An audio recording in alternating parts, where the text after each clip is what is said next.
So, for those who are joining for the first time, my name is Nelly. I'm a psychologist and I create quite a lot of content, especially recently, on different topics related with intimate relationships, relationships between men and women, heterosexual relationships. Uh, I talk a lot about what women should be careful of when they're dating, how to recognize men who waste their time and the ones that are really high value men and are great for partners. Now, I put this catchy title about the Peter Pans. You know, that's, I think maybe there is also a book about it, but I've watched the Disney version of Peter Pan. Um, where in this fairy tale, there is one boy who doesn't want to grow up. He's afraid to grow up. And when it comes to real life, not the fairy tales, Peter Pan as a term is used for immature men who, despite the fact that they have grown and became adults, in their mentality they're very immature still. And what does being immature actually mean, especially in the context of intimate relationships? So these are men who behave like boys. They like to party all the time, although they could be in their 40s, 50s, even 60s. They are avoiding commitment, relationships that are long lasting. They change and date different women all the time. It could look very grotesque and even funny because you will see, I don't know, 50 years old man who thinks that he's 30 years old. And what do I mean by that? It's like, even in their way of dressing and how they look, you can actually get a little bit of a clue. It's not necessarily the case, of course, but I've seen a lot of these old Peter Pans who cannot accept their age and behave accordingly. They would dye their hair. They will wear clothes that are more like teenager clothes, not really clothes for more serious or more elegant. It's just an overall appearance. Even by the way they dress not like they're teenagers, you know. And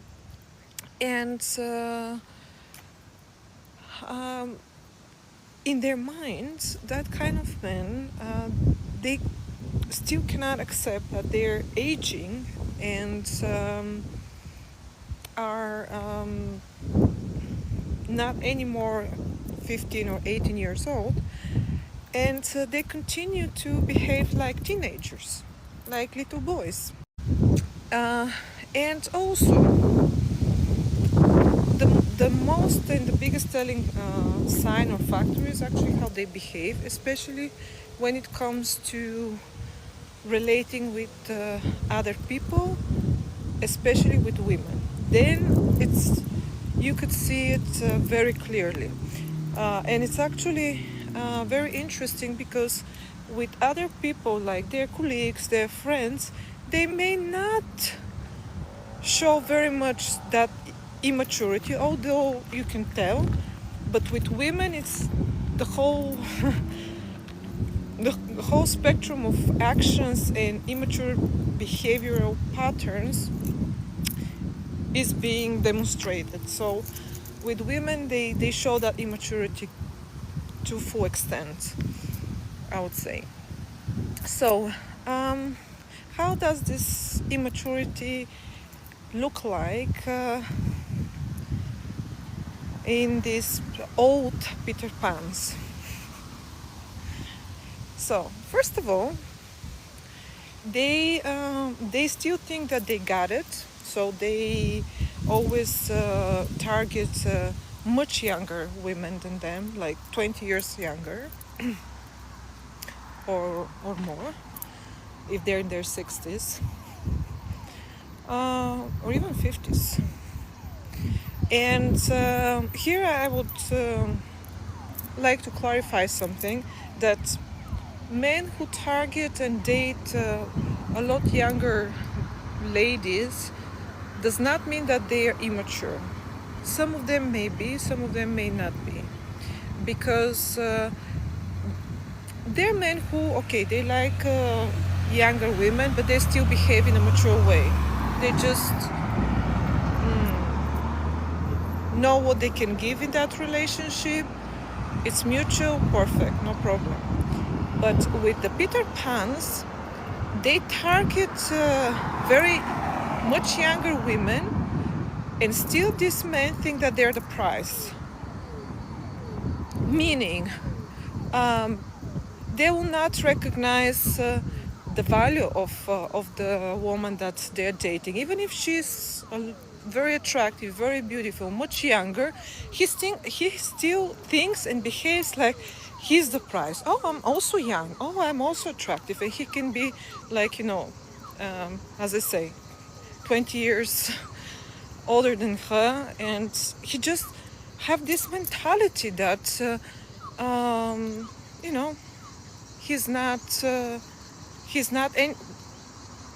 he's equal to her in a way that not even equal. He thinks he's a lot more, because he still thinks he got it. He still thinks that he's attractive and whatever, and he behaves with her like he's the prize. So she has to be the one catering to him. She has to be the one listening to all his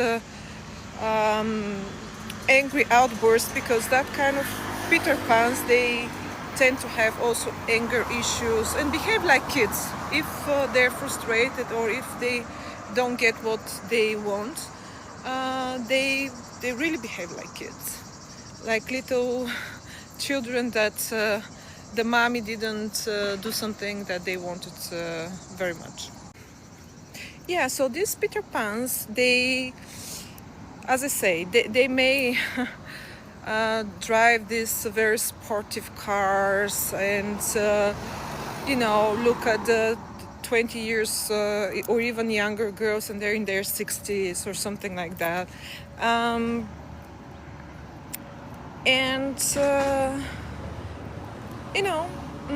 their whole behavior, when you meet that kind of men, it's screaming immaturity. And another telling factor is that they're very freedom sensitive. What I mean by that, they value so much freedom and are actually trying to escape any sort of commitment, because commitment means responsibility. And what kids don't have compared to adults? Responsibility. And if there's one, there could be many different signs of old Peter Pans, but I would say the biggest sign is really lack of commitment, lack of responsibility.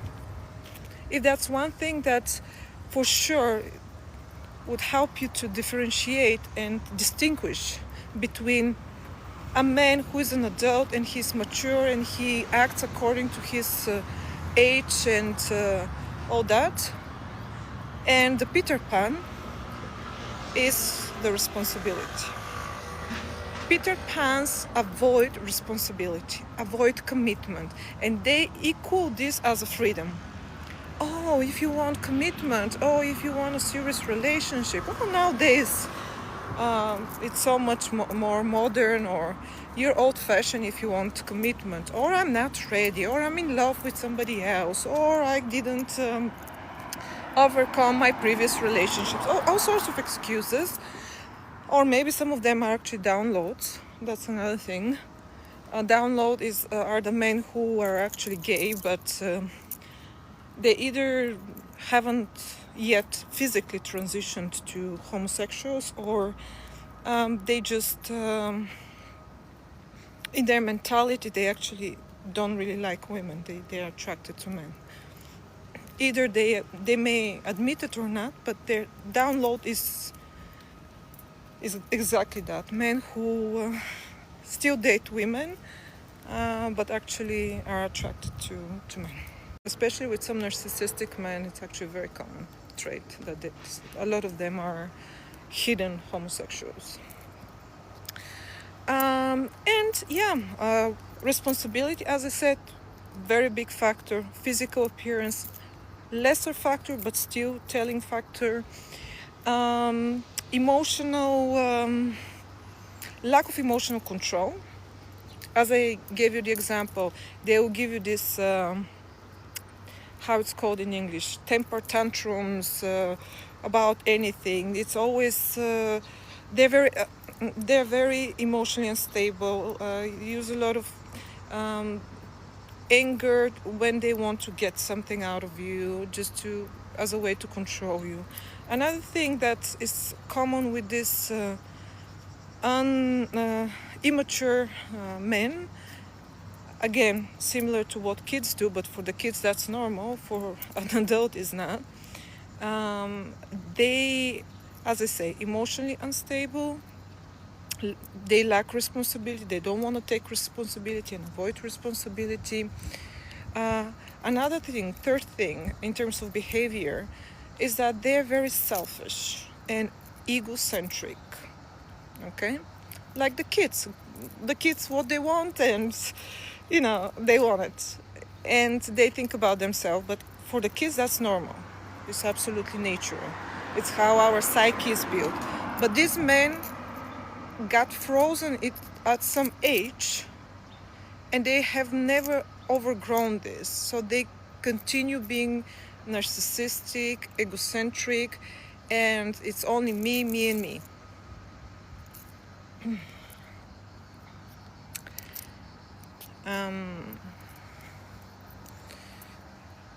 And another thing is inconsistency. With immature men or Peter Pans, the old Peter Pans, old meaning, adult people, adult men who haven't grown up and matured really, mentally, is that they're not consistent. Like today I want something, and I promise you something. Tomorrow they do something else, whatever. And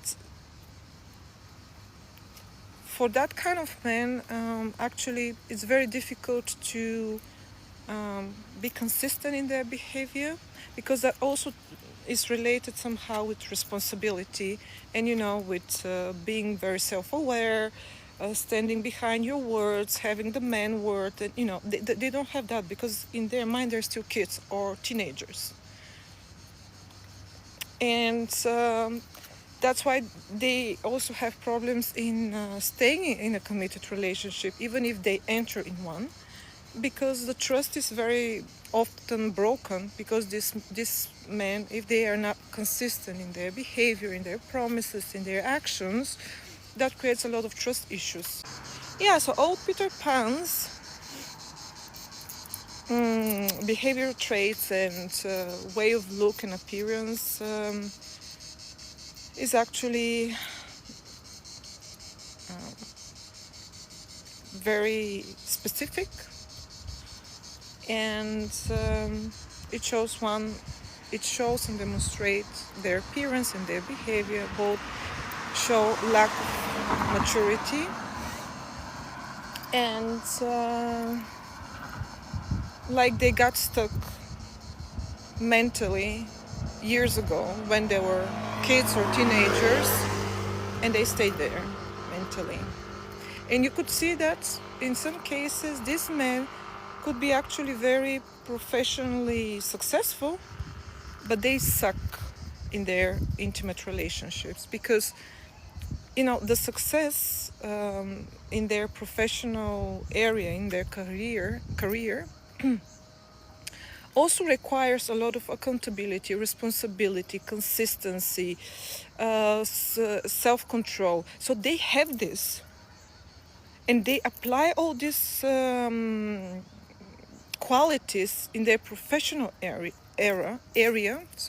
their professional field, in their career, but they do not apply these qualities in their intimate relationships. That's why I said that the Peter Pan syndrome, as actually they call it in the literature and in the scientific research, the Peter Pan syndrome is being expressed itself or demonstrated very much when it comes to the relationship with other women. This is what I mentioned at the beginning of this video, and it's one of the specific criterias, because these men, as I said, they could be very responsible, accountable, and controlling their emotions when it comes to their work, but not when it comes to their intimate relationships or the relationship with their partner. And of course, if we dig deeper into this, that kind of immaturity and problems in the relationships for these men, in many cases may come from, you know, issues in their family when they were kids. It could be due to, you know, being victim or witnessing domestic violence, or unhealthy. It may be violence, but it may be only, you know, unhealthy relationships, either with the father or with the mother, or with both. When there was, you know, no consistent parenting, and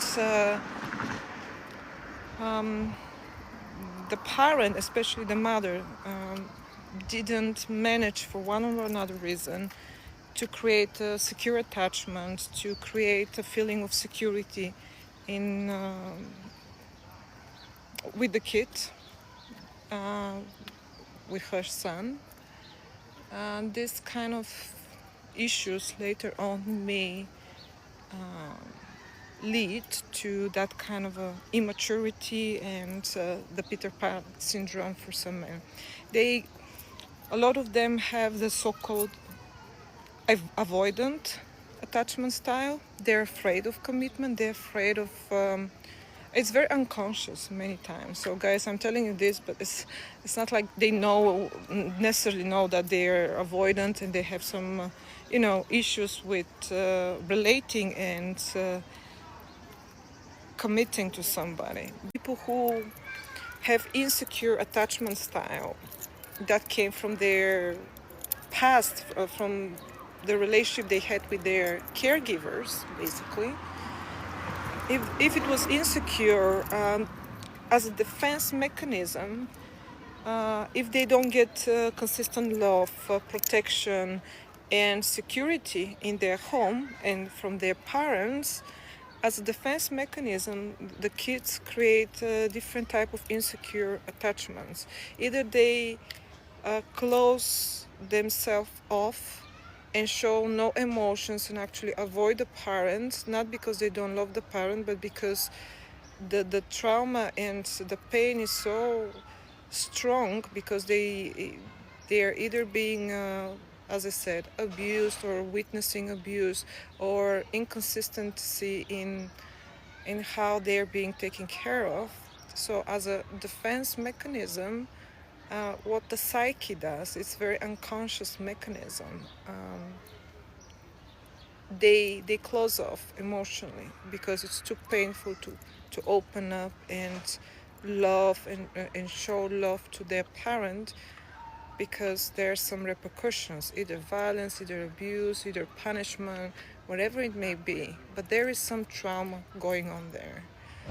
And this kind of defense mechanism back then, when the kid was, a kid and young, was very useful.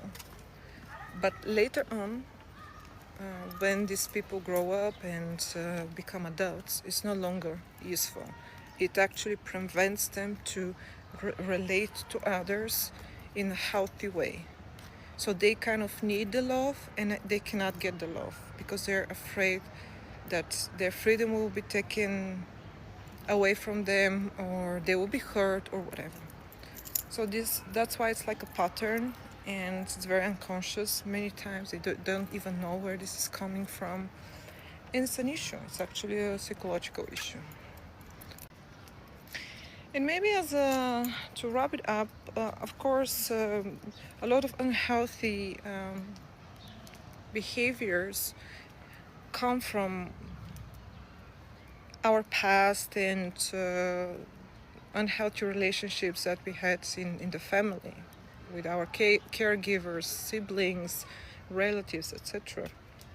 that caused an emotional trauma. But for the women, because as you know, I'm making these videos actually mostly for helping women to find high quality men and have a healthy relationships.